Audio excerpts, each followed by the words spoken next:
미국의 금리 인상 시점이 예상보다 빨라질 것이라는 우려가 시장을 굉장히 지배하고 있습니다. 여기에 최근에 이제 확산되고 있는 오미크론 이슈까지 더해지면서 글로벌 증시가 이제 변동성이 나날이 확대되고 있는데요. 저희가 좀 이 상황을 어떻게 봐야 될지에 대해서 오늘 김성환 연구원 모시고 이야기를 좀 나눠보도록 하겠습니다. 반갑습니다. 네, 반갑습니다. 말씀 주신 대로 사실은 이제 오미크론 변이가 확산되고 있는 상황에서 기존에 있었던 델타 변이까지 미국과 유로존에서 이제 확산세가 되게 가파른 상황이죠. 저희가 있는 한국도 이제 뭐 일일 평균 신규 확진자 5천 명을 넘어간 그런 상황인데 이런 시점에서 경기에 대한 의구심이 있냐 이런 시점에서 금리를 올려야 된다 이런 주장이 굉장히 강화가 되고 있는 그런 상황입니다. 그래서 방송을 찍고 있는 지난주 기준으로 봤을 때 증시가 되게 변동성을 보였었는데 꼭 지금이어야 되나? 라는 이제 생각들을 많이 하실 것 같은데 연준의 이런 긴축 스탠스 이런 스탠스는 좀 더 약간 이어질 수 있겠다라고 보이고 있는 그런 상황이다라고 보시면 될 것 같습니다. 네, 당초 원래 시장에서 봤던 건 이제 테이퍼링 종료 시점이 내년 6월 정도였는데 지금 3월까지 앞당겨졌어요. 그래서 이런 것들이 시장의 변동성을 좀 만들어내고 있는데 일단 장표를 보시면서 좀 말씀을 한번 나눠주시죠. 네, 일단은 되게 이제 고민스럽긴 한데 페드의 긴축이 정말로 가팔라질까? 사실은 저희가 금융위기 이후에 페드의 긴축이 가팔라진다라는 경험 자체를 한 적이 없어요. 근데 이번에는 좀 그럴 수 있는 상황이다라고 생각하고 있고 크게 이유는 세 가지입니다.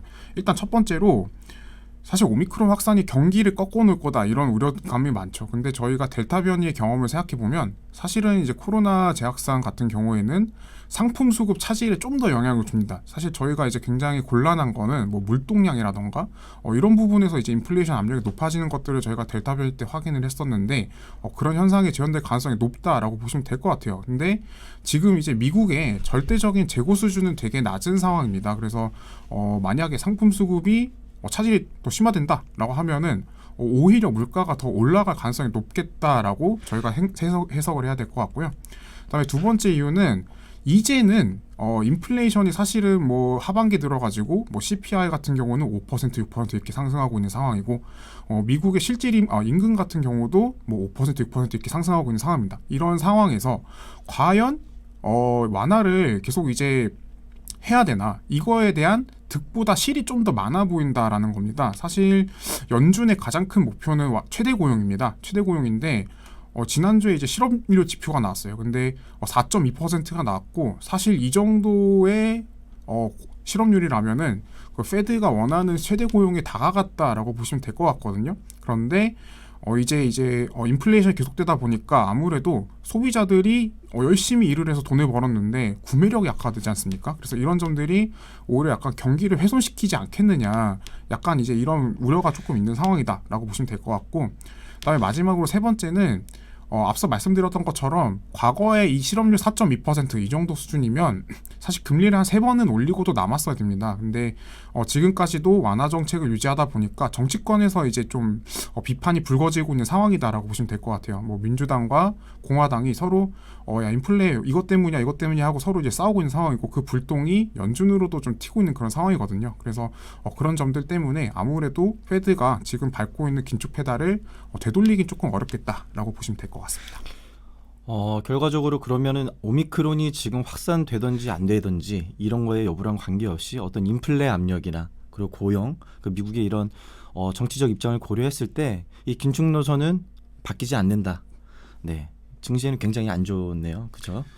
그러면 저희가 대응 전략을 좀 수립을 해봐야 될 것 같습니다.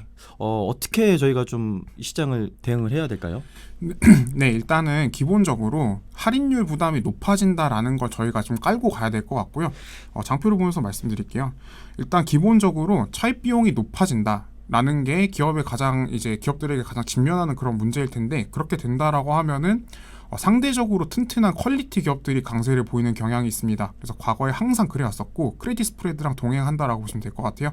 그러니까 크레딧 스프레드가 높아지면 좀 펀더멘탈이 튼튼하고 이익도 안정적이고 재무구조도 건전한 퀄리티 기업들이 강세를 보이기 때문에 이런 업종이나 기업을 좀 선별하셔야 될 필요가 있다라고 보시면 될 것 같고 그 다음에 이제 지난번에 금리 인상 초기의 경험으로 이제 돌이켜 보면은 금리 인상 초기에는 이익 모멘텀이 강한 업종이 강세를 보였었습니다. 그래서 이번에도 그럴 가능성이 높다라고 생각하시면 될 것 같아요. 그렇다라고 보면은 결과적으로 업종 선별 관점에서 보게 되면은 내년도, 그 다음에 내후년도에도 매출이나 이익이 여전히 성장할 수 있고, 그 다음에 상대적으로 이제 ROE라고 할 수 있는 퀄리티 지표, 혹은 ROE가 많이 안 흔들린다라고 하는 안정성 지표, 이런 것들을 다 감안해 보면 이 결과적으로는 중기적으로는 대형 성장주에게 조금 괜찮은 환경, 의외죠 사실. 원래 할인율이 높아진다라고 하면 성장주가 부러져야 되는데 그런 게 아니라 일단은 잘 버틸 수 있는 기업들이 금리 인상 초반엔 좀 더 갈 겁니다. 그래서 저희가 괜찮게 생각하는 업종 내년도에 봤을 때는 IT 소프트웨어나 미디어 엔터, 유통, 반도체, 내구 소비재 이 정도가 될 것 같은데, 여기서 중요한 점은 너무 비싼 업종, 고밸류 업종, 너무 비싼 업종이라던가 상대적으로 인플레 압력에 취약한 중소형주 같은 경우에는 조금 조심할 필요가 있다라는 말씀을 드리고 싶어요. 그래서 대형 성장주 내에서 펀더멘털이 안정된 업종을 고르시는 게 중기적으로는 좀 편안한 환경으로 진입하고 있다라고 염두에 두시고 내년도 투자 전략을 짜시면 좋을 것 같습니다.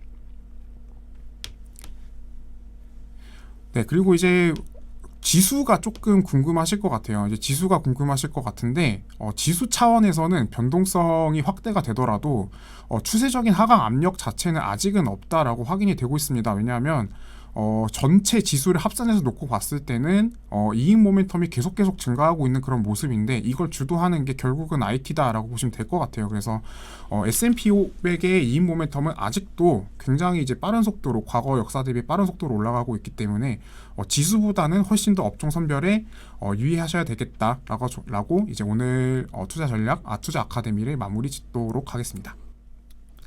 네, 감사합니다. 그러면 오늘의 내용을 좀 정리를 해보면 오미크론이 확산 여부와 관계없이 미국의 긴축 노선은 끝까지 갈 것이고, 이런 시점에서는 금리가 올라가기 때문에 이익 모멘텀이 살아있고, 그 안에서도 이제 좀 퀄리티가 있는 기업들이 좀 집중을 하자라는 내용이 오늘의 좀 핵심일 것 같습니다.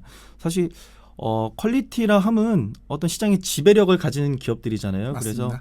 그래서 여기서 뭐 종목들은 언급을 안 해줬지만 사실상 이제 뭐 미디어, 엔터, 플랫폼, IT, 반도체, 여기서 이제 사실상 시장을 지배하는 기업들을 저희가 좀 선별적으로 담으면 될 것 같다, 이런 말씀을 해주신 것 같습니다.